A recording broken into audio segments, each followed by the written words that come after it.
to the Bullington Capital Report, hosted by Bill Bullington. For the next hour, you'll receive information on current market conditions and trends that could affect your financial future. If you have a question, you can participate in today's program by calling 216-901-0945. That's 216-901-0WHK. You can also reach Bill by going to his website, bullingtoncapital.com. And now, here's Bill Bullington. Well, welcome back. Hope everybody had a wonderful Thanksgiving, which seems kind of weird since I'm recording this the day before.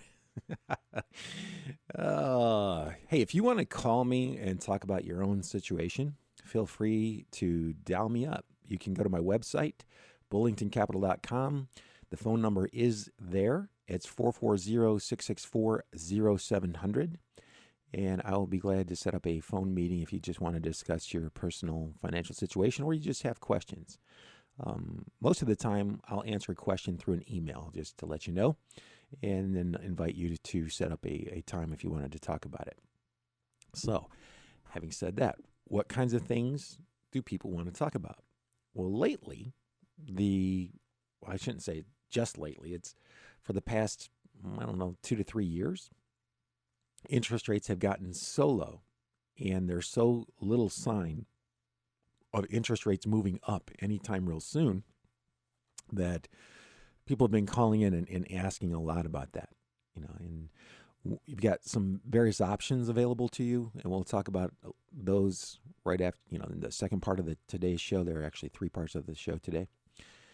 And we're going to talk about that because it's, normally people would have 40 to 50% of their money, especially retirees. Now, if you're younger, you should be probably more like 70 to 80% in stock funds or in stocks in general. And you shouldn't have a ton of money in short-term fixed income or fixed income at all because the interest rates there are so low.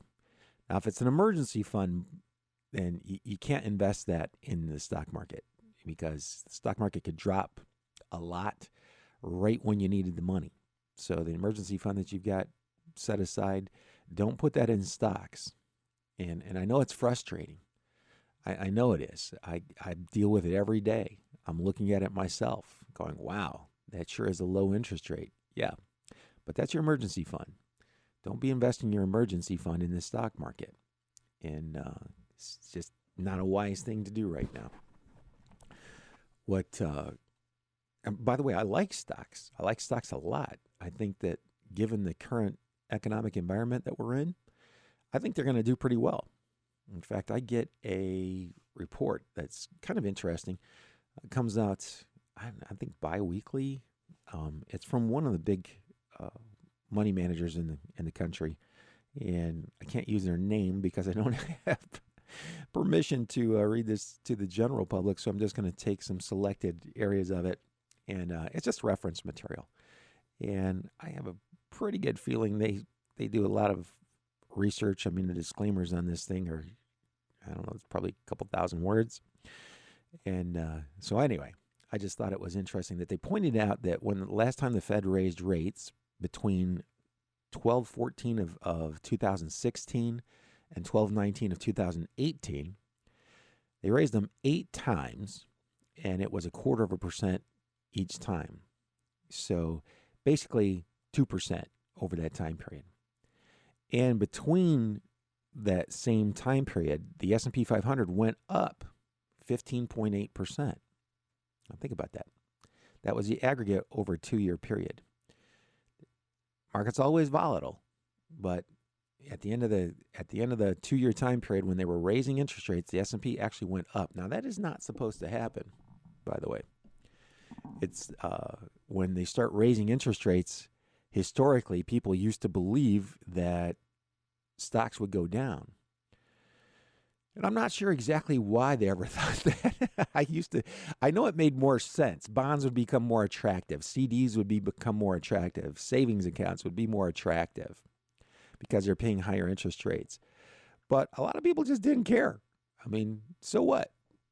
So they were looking at the really long term with their stock portfolios, and Oftentimes, they moved in unison. When interest rates are going up, stock market went up. Sometimes the stock market went down when interest rates go up.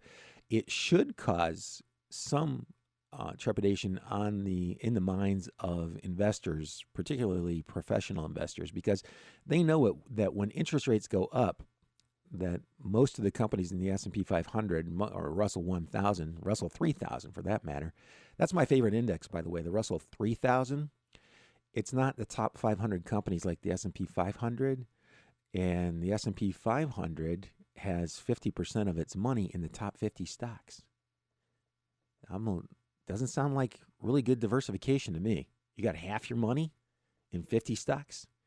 I know some people go, yeah, but it's done so well. It has, and the Russell 3000 has done incredibly well too. Little less volatility, and I just like the fact that Microsoft was in the Russell 3000 for a few years before they added it to the S&P 500, so it benefited from that growth. In fact, my favorite index is the Russell Midcap, so we'll talk about that in a little bit later, or maybe in next week's show. But my point to this whole thing was trying to guess at what's going to happen, or it's over a 1 or 2 year time period is just incredibly naive. And I'm sorry if that offends some of you people out there, because I know when I call you naive because you're trying to figure out what's going to happen in the next 2 years, that you get offended. And you don't understand why that can't be done with a high degree of accuracy. Well, nobody's ever been able to do that with a high degree of accuracy. And if you were ever able to do that, you'd be the first person in recorded history that knew how to do that. Warren Buffett, one of the world's richest men, got his money by buying companies. Okay, he doesn't know how to do it, and he'll tell you that. Peter Lynch, most of you guys, the millennials, don't even know who this guy is. This guy set the stock market on fire. Nobody's ever going to touch his track record again. Go look it up. Okay, that's all I'm going to say about that. Just go look it up. And he would say not only did he not try to time the market, but he didn't read the economic reports. He said he spent 15 minutes a year reading the economic reports, and he felt like he'd wasted 15 minutes. So when you've got the best that ever lived, okay, he's the best, that's telling you that, you think he's just pulling your leg? It's not real. He just wants to keep it all to himself. I don't think so. He's been retired for decades now, and retired at a very young age, very wealthy. Still works though, but started a foundation, and interesting.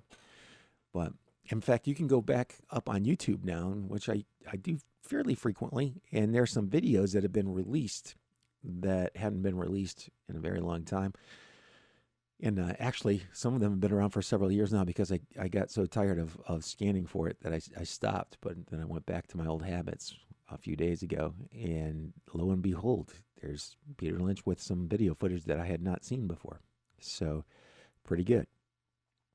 Anyway, if you put $10,000 into the fund that he was running when he took control of it, or when he was put in control of it, and 13 years later when he retired, it had been worth close to $300,000. Think about that for a second. Yeah. So he's telling you that you're wasting your time if you're reading economic reports.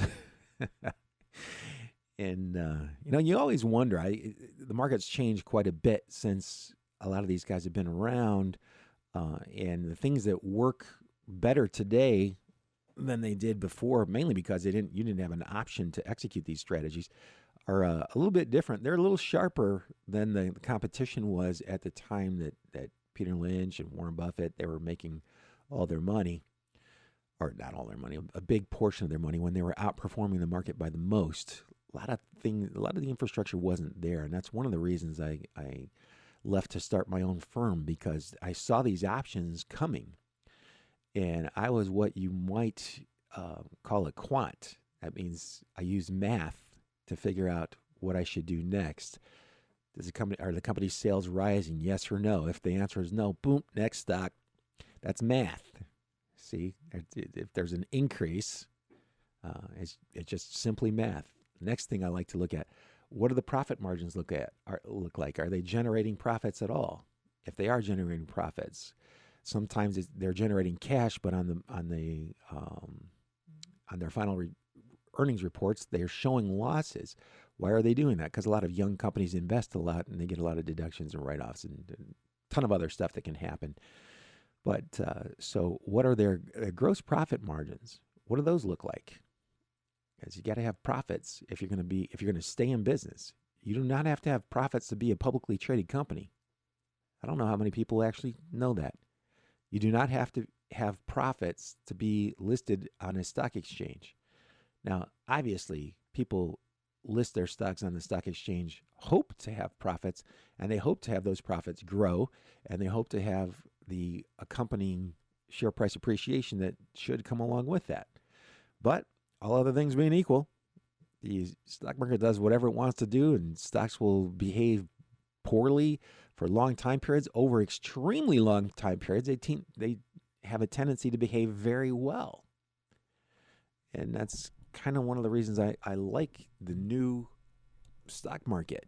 I mean, it's dominated by institutional funds, and you can kind of dial up whatever you like. Like, I happen to like a lot of growth stocks. I like a lot of growth stocks. I like the formulas that they're using to select the stocks. Not all of them. Some of them are just plain old speed. They're a little bit too volatile.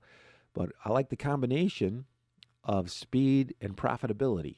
These companies are profitable and their share prices are rising. That's what I like the best. So anyway, when I'm looking at that kind of stuff, that's what I'm looking for.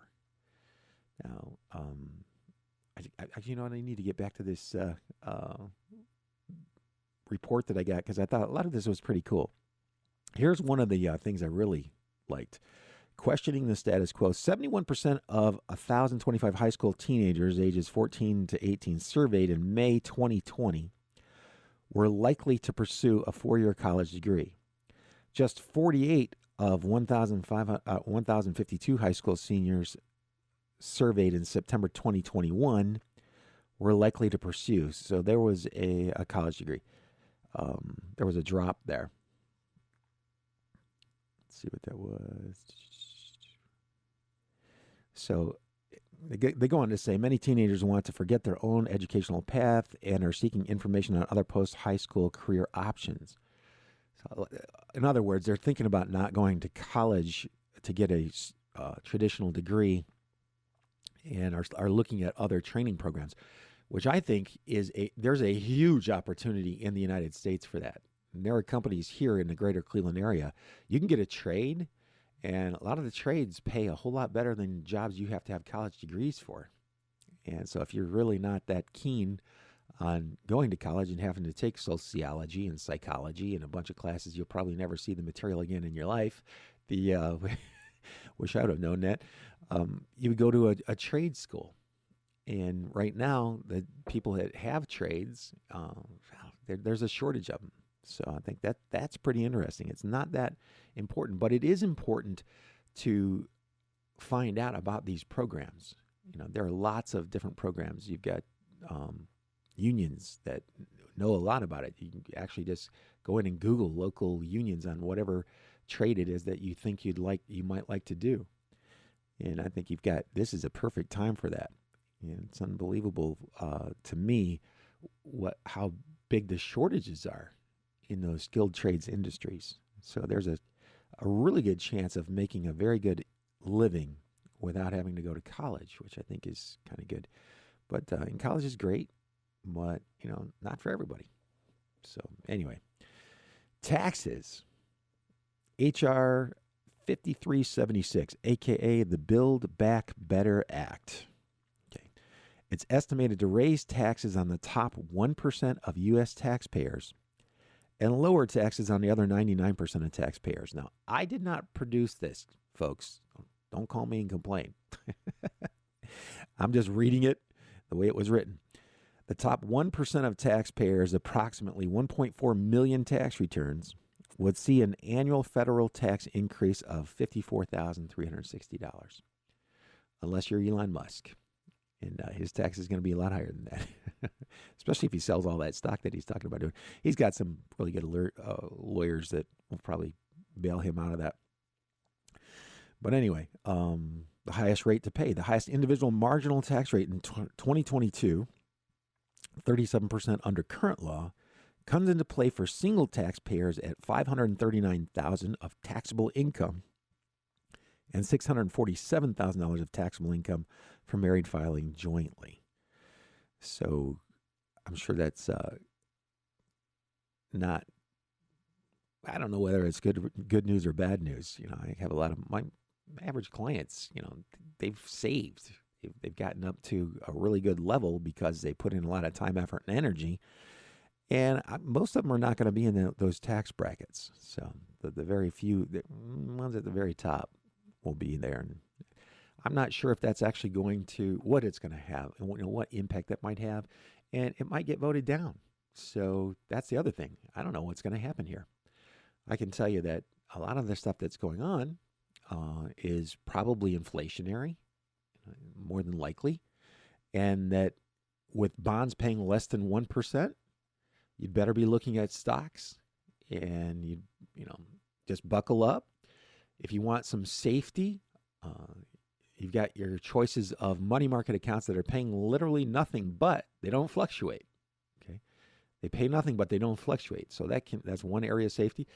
That's why I started talking about the fixed indexed annuities, because I saw this coming. Actually, we were already in it for a long time, and I came around to thinking, you know what? These products have evolved. And we'll talk about that evolution right after we come back from these messages. I see your pain out in the dark, out in the rain. Feel so alone, feel so afraid. I heard you pray in Jesus' name. It may be midnight or midday. It's never early, never late. He gon' stand by what he claimed. I lived enough life to say is on the way, round in the corner.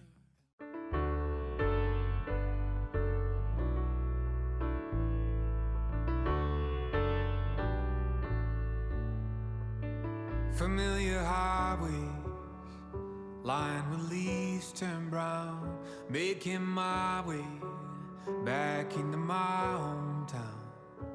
Funny how this all looks different, but it feels the same. Like how life never stops changing, but some things never change. So fill your plate and fill your drink and fill this house with family, the kind of love that all these years can't wash away. Cause the older that I get, I see that life is short and bittersweet. Thank God for this Thanksgiving Day. All right, hey. How do you like that? Great song. Thanks, Josh. So, all right, yep. You know, I need to remind you, this is Bill Bullington, if you've forgotten, or if you don't know. And I'm on this radio station every Saturday morning, 11 to noon. You can go to my website, bullingtoncapital.com, and reach out if you have questions. You want to talk about your situation for a little bit. That's basically what we do. Anyway, I was going over some economic statistics, and kind of rough that they're looking at raising taxes. The taxes that they're going to raise, they're going to get the top 1%. So the other 99%, and I don't know. I think it's going to be inflationary. That's what I feel. Okay. So as far as, you know, the vast majority, are they going to come after the little guy? Probably not. Are they going to come after your 401k? No. You know why? Because they're going to get your 401k taxed anyway. Let me put it this way. Old man time bats 1,000. You can't live forever, and sooner or later, the money's going to have to come out of the IRA, and they're going to get their taxes on it. So they don't have to take it. You know, they don't have to increase required minimum distributions. In fact, they've done the opposite. They've actually lowered the amount people have to take, and they've pushed it out a couple of years because they realize that, you know, it's tough out there. So anyway, I have no idea what is going to pass, what is not going to pass. I've been surprised so many times that I just lightly pay attention, but I try not to develop too heavy of an opinion because those opinions are often wrong. So the idea is to see what comes down the pike when it happens. so that you can, by keeping up with it, you can be prepared for it. And then you just adjust, whatever happens. We're adjusting now because interest rates are so low. Interest rates are incredibly low. I really did not think that you would see interest rates at these levels. In fact, interest rates were higher during the Depression than they are now. Think about that for a second. Interest rates were actually slightly higher during the Depression than they are now. Okay, so that's troubling, if you ask me. And I'm not sure why I am kind of sure why, because they just didn't know. They weren't as sophisticated as they are today. Powell just got reappointed. I think that's good. There's an old saying that always stuck with me. Don't change a horse in midstream. Very difficult. If you're older or you're a cowboy, you know exactly what I'm talking about.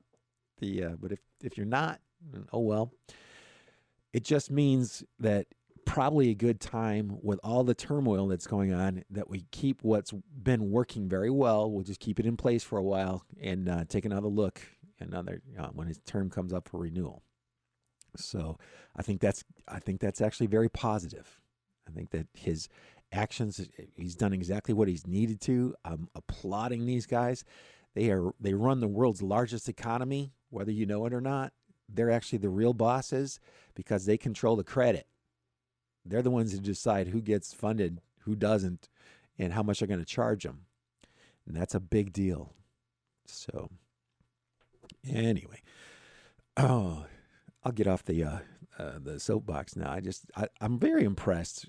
I'm just very impressed with the way things have been handled because the situation's not been easy. These have been really tough, trying situations, and the government's kept doing fairly well. I mean, is anybody going to be perfect? No, you're not. But are they doing a pretty good job? Yes, I think they're doing an excellent job. And are they going to make mistakes? Well, everybody's going to make mistakes. We're all human. But the mistakes that they're making are not the mistakes that are going to end our society the way that we know it. So that's a good thing. And there's a lot of growth coming down. Here's what people really don't get.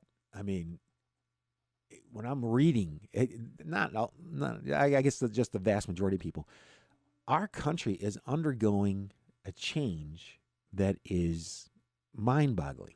It's like it's another industrial revolution. That's what it is. So the electrification of the country in industries that have been heavily reliant on fuels that were damaging to the atmosphere. That is an unbelievably big deal, and it affects everything. I mean, everything's going to be impacted by this, and it creates an enormous amount of opportunity. And the opportunity is it's so far-reaching. So you've got electricians. They're going to have to learn how to use some of the different tools and different products that they're going to have, because it's actually going to make its way into the home when you start talking about solar panels and generators and battery packs for houses. That's just one thing.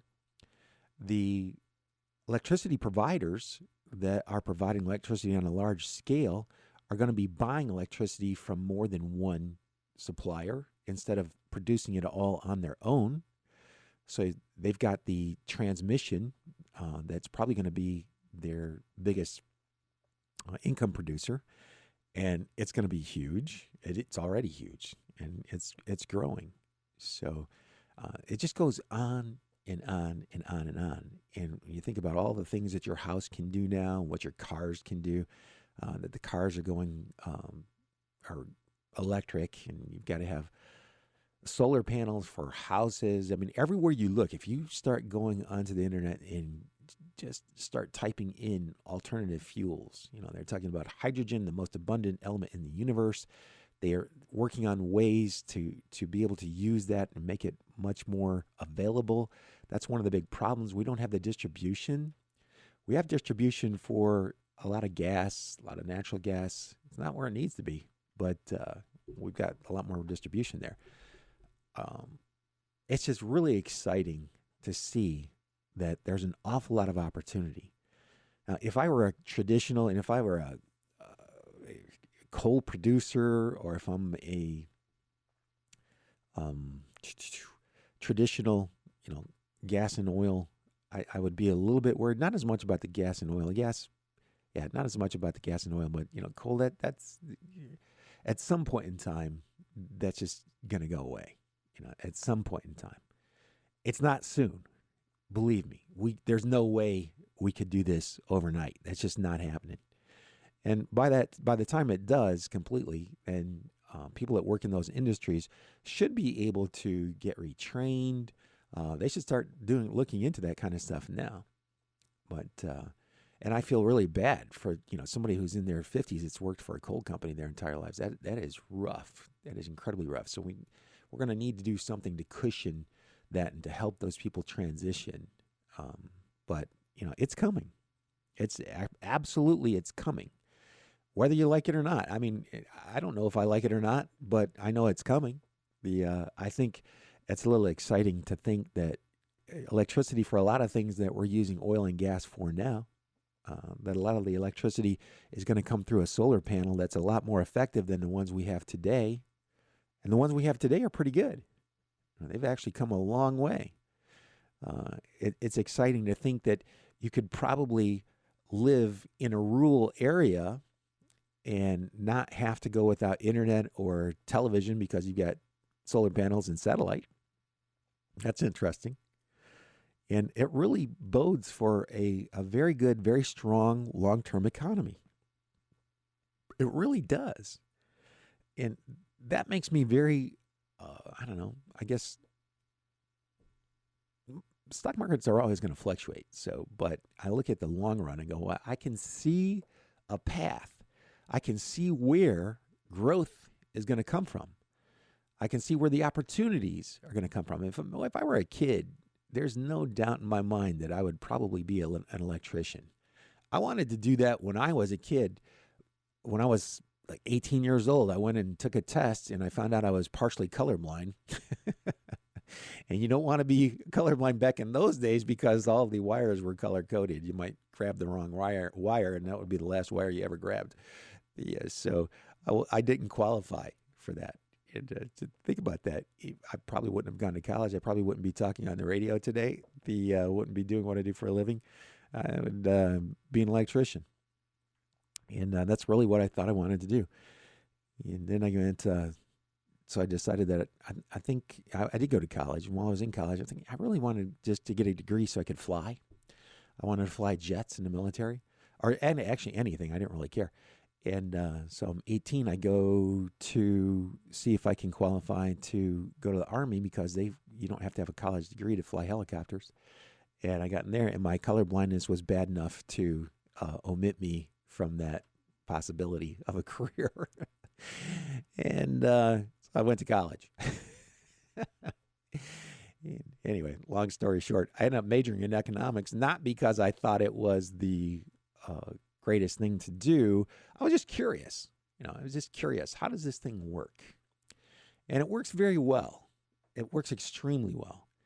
When people are doing things like they're doing today, when they're printing a lot of money, when they're financing a lot of projects, the net result of that is progress over time. Is there a lot of wasted money? Sure, but that's always been the case. That's always been the case.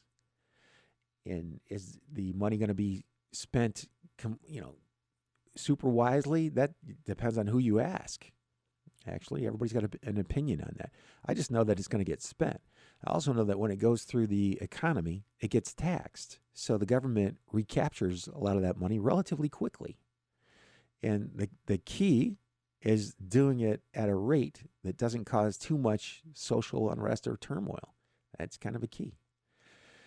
So, long story short, we're in a pretty good place. Where are we with fixed income? That's not a good place. The place that we're in with fixed income is our interest rates are too low to be anything other than something to keep your entire portfolio from fluctuating 50%. That's why you want to have fixed income, because hopefully it's not going to fluctuate 50% like stocks will from time to time. And by the way, stocks have always been extremely volatile. People just I don't know what it is. I think up until the internet age, people didn't have access to charts and couldn't watch their account 24/7. And when they got the ability to watch their accounts 24/7, their performance started going down. Can you believe that? The performance of the average investor as they've had access to more information. By the way, I am not completely sure of this. It's just I just saw this from a research company. But the performance is slightly worse today than it was 20 years ago of the average investor. And could be because but they're comparing the returns relative to the market. So that, I just answered my own questionable thought there. So anyway, I've been babbling on for a long time. If you have a question, when I come back, I've only got about a minute before I have to take a commercial break. When I come back, I'm going to talk a little bit about the alternatives to fixed income, and then we're going to talk about the individual stocks. I'll do an equal part on both of them. I know I've had a lot of people, I still invest in individual stocks mainly because I just like doing it, and it's fun. It's exciting. Sometimes not in a good way. You see your stocks dropping, you're going, ooh, try not to watch that. Try to go back to the rules that I know I'm going to follow. And that's the really big thing. You got to set up a methodology for yourself, something that you can do that's not that hard. If it's really hard for you to do, if it takes a lot of time, the chances of you having the time today with our modern day and age to do something like that are nearly zero. That's one of the reasons I'm a big fan of funds. And if you are going to manage some of your own money, then you've got to have rules. You've got to set up some rules. They don't have to be complicated. They don't have to be complicated to be effective. In fact, the less complicated they are, the more likely it is that they're going to work, assuming they're based on logic. Anyway, I hear the music. I got to take a real quick commercial break. This is Bill Bullington. I'll be right back. Hasn't stopped raining for days. My world is a flood. Slowly I become one with the mud. But if I can't swim after 40 days and my mind is crushed by the crashing waves that be up so high that I can't.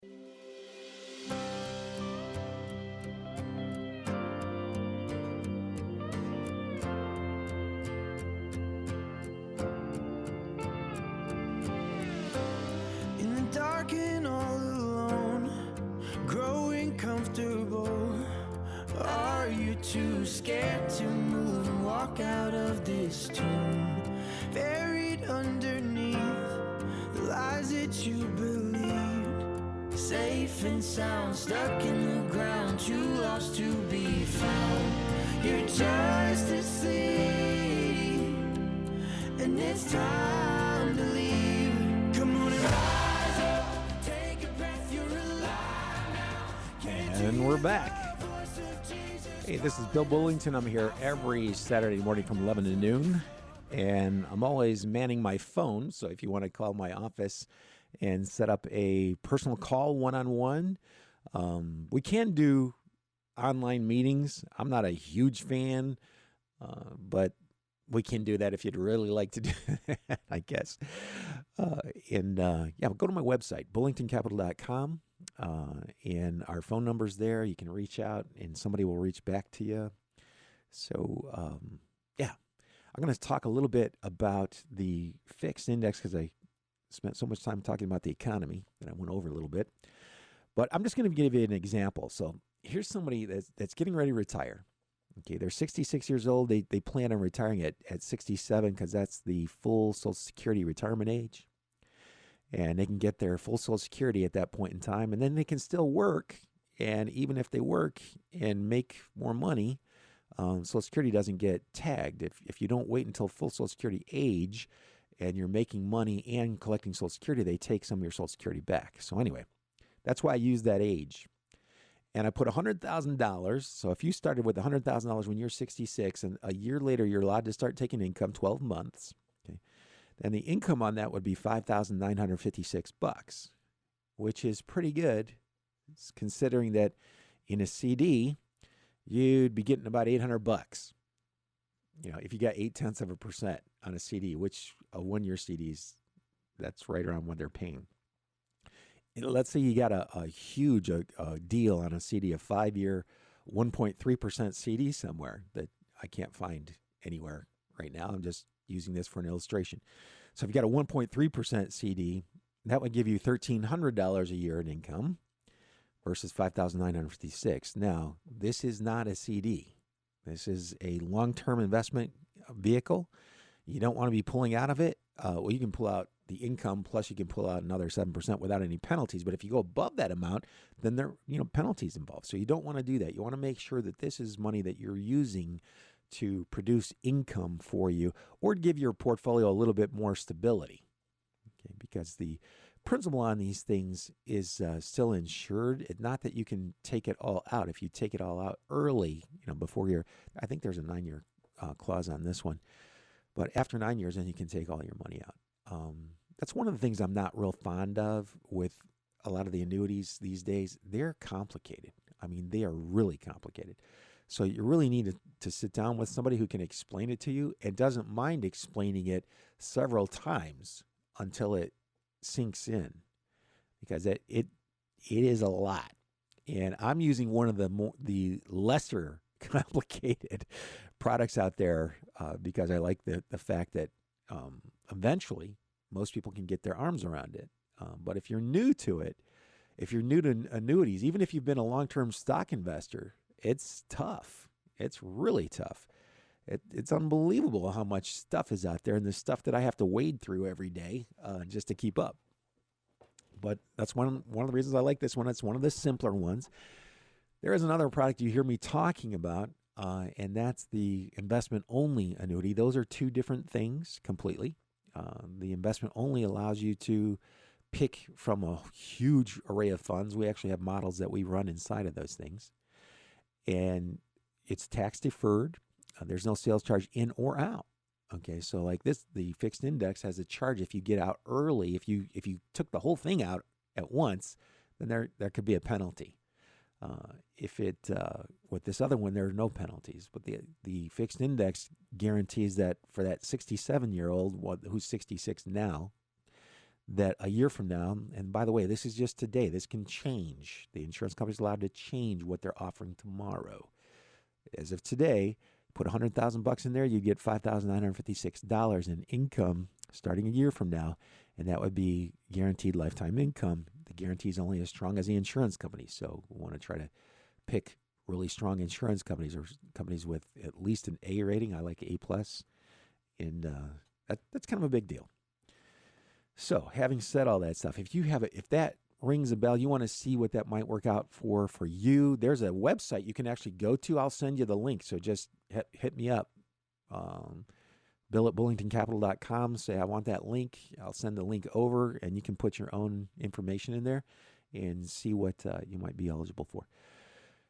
Anyway, I know that we've got a few minutes left here, and I'm running a scan, and this is for the Look Out for the Bull section of the show. That's what I like to call it anyway.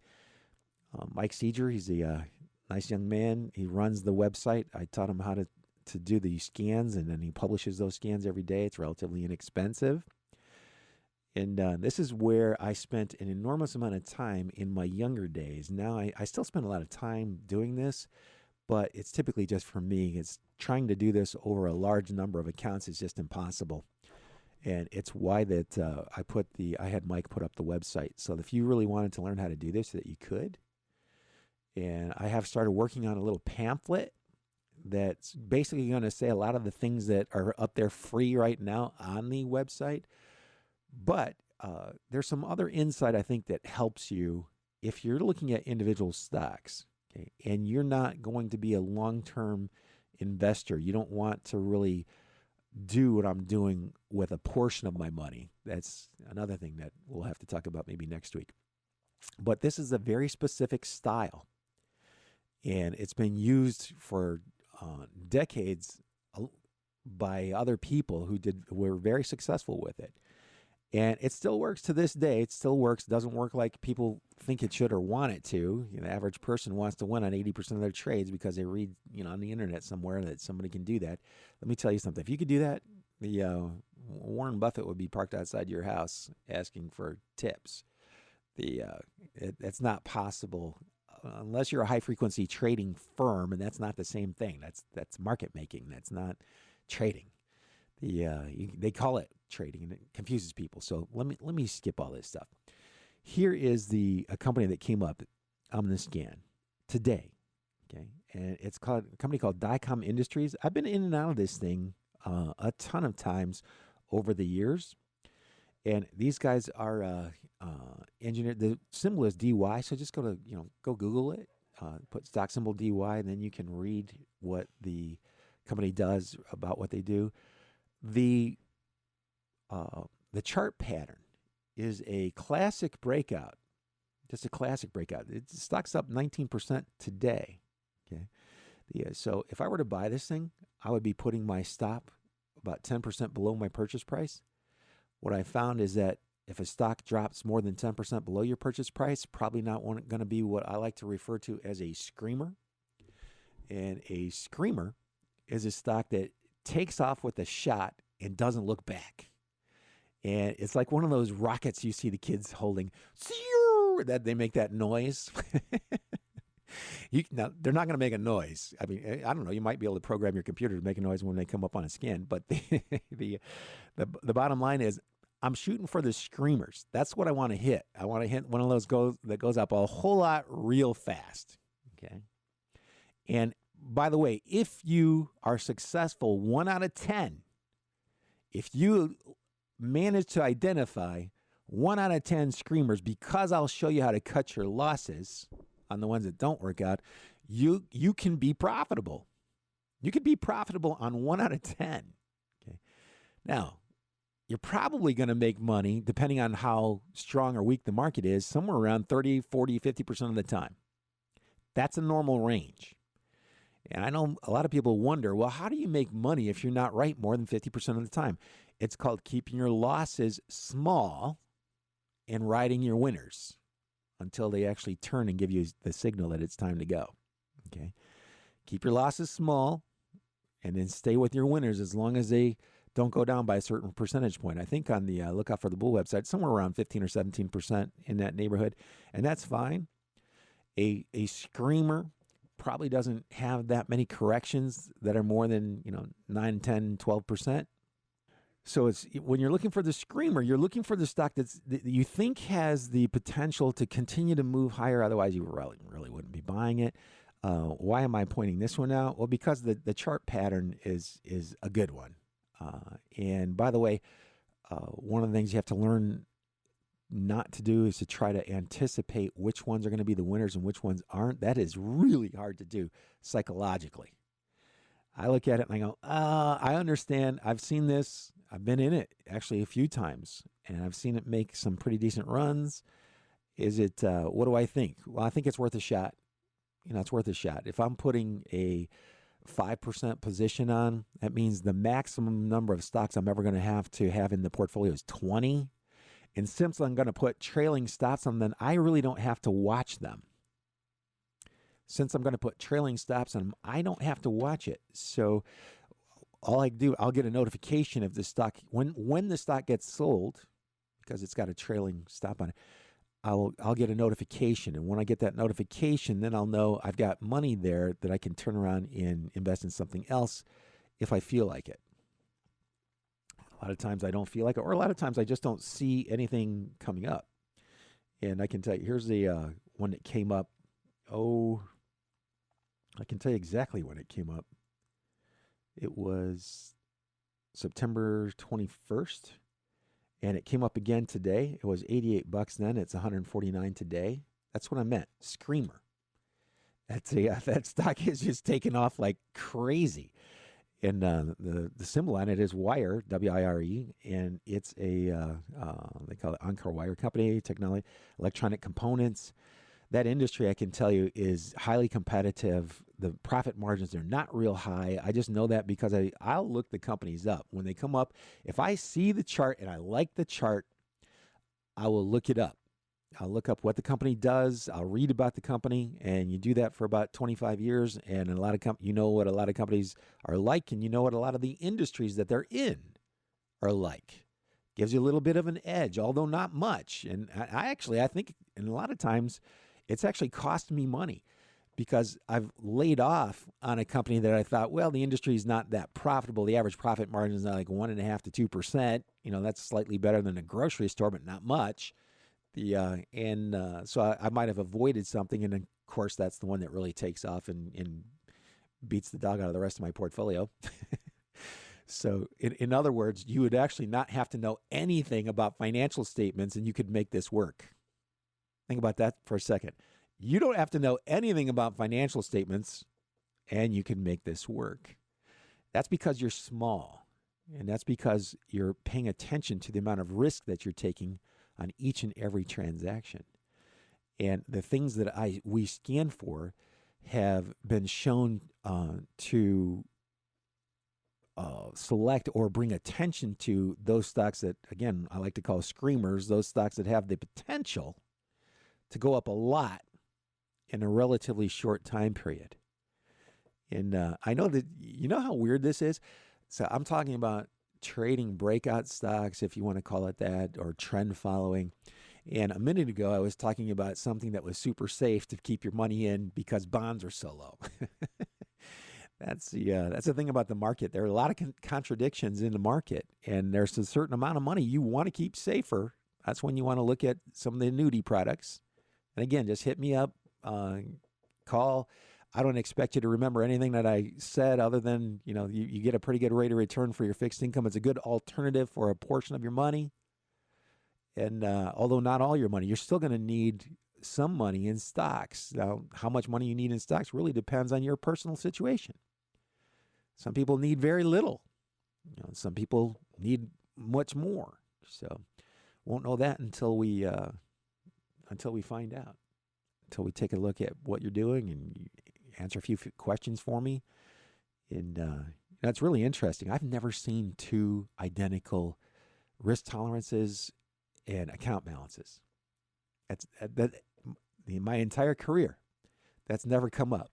I've never seen two people who had identical risk tolerances and who had the same account balances, even though a lot of them were married. So there are differences. Sometimes the differences are the biggest between the married couples. So I'm very fond of saying there's no one right way to invest, but there is a right way for you. And sometimes it's not even that easy to figure out. I mean, it really isn't. I mean, you want the big returns, but you don't want the risk that goes with it. And, you got to figure out, you got to hit a happy medium there. And that's basically what we try to do. Where do we figure out what is that happy medium? What are you going to be happiest with? And what are you going to be able to sleep at night with? If the market's down 30, 40% like it was, at the beginning of the pandemic, are you, feeling like, well, how are you feeling? Are you sleeping well? If it's affecting your sleep, then you need to change. You need to get within your own risk parameters. You got to figure out what those are. We'll talk about that more next week since I hear the music. This is Bill Bullington. I'm here every Saturday morning from 11 to noon on 1420. Stay tuned, everybody, for the next show. Have a good weekend and good luck and happy Thanksgiving.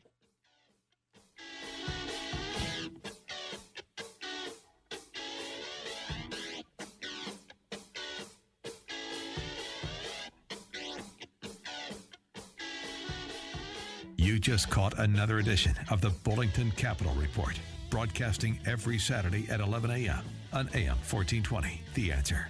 If you have a question and you'd like to speak to Bill personally, you can call him at 330-664-0700. That's 330-664-0700. Or online at bullingtoncapital.com. That's bullingtoncapital.com. The preceding program has been paid for by Bullington Capital Management, LLC.